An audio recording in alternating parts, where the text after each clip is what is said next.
এবার অজুহাতের বন্যা বইয়ে দিল বাংলাদেশ। নিজেদের দোষে টি-20 বিশ্বকাপ থেকে ছিটকে গেল বাংলাদেশ, তাই বলে ভুল থেকে তারা কিছুই শেখেনি। এখন আইসিসিকে কাঠগড়ায় তুলছে। দীর্ঘ টালবাহানা বিতর্ক অজুহাতের পর শেষ পর্যন্ত টি-20 বিশ্বকাপ থেকে ছাঁটাই রয়েছে পদ্মাপাড়ের দেশ অর্থাৎ ভারত এবং শ্রীলঙ্কার মাটিতে হতে চলা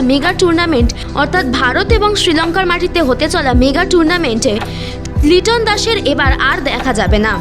এরপরেও তাদের স্বভাব বদলায়নি, আবারও আইসিসির বিরুদ্ধে অভিযোগ এনেছে বাংলাদেশ। এবার তাদের অস্ত্র অনূর্ধ্ব-19 বিশ্বকাপ, যে টুর্নামেন্টে গ্রুপ পর্ব থেকে ছিটকে গেছে বাংলাদেশের যুব দল।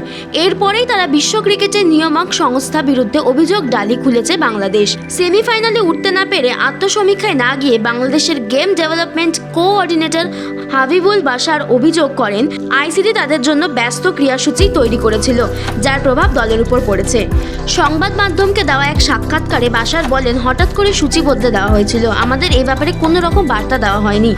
প্রতিযোগিতা শুরুর অনেক আগে থেকে আমাদের তরফে দীর্ঘ যাত্রার কথা জানানো হয়েছিল, অনুশীলন ম্যাচে স্থান পরিবর্তনের কথাও জানানো হয়, এতে আমরা দীর্ঘ যাতায়াতের সমস্যাটা এড়াতে পারতাম। আইসিসি তাতে কর্ণপাতই করেনি। একবার প্রতিযোগিতা শুরু হয়ে গেলে তো আর এগুলো বদলানো যায় না। তার মতে এমন সূচি আমাদের জন্য একেবারে অন্যায্য ছিল। প্রথমে বলা হলো আমাদের অনুশীলন ম্যাচ মাস ভিঙ্গতে হবে, বুলাইতে গ্রুপ পর্বে ম্যাচ খেলবে। পরে আচমকাই আইসিসি সেই সূচি বদলে দেয়, ফলে আমাদের বিভিন্ন ভেন্যুতে গিয়ে ম্যাচ খেলতে হয়। ক্রিকেটে এটা হামেশাই হয়, তাই এই যুক্তিকে অজুহাত বলাই ভালো। Target news, Kolkata.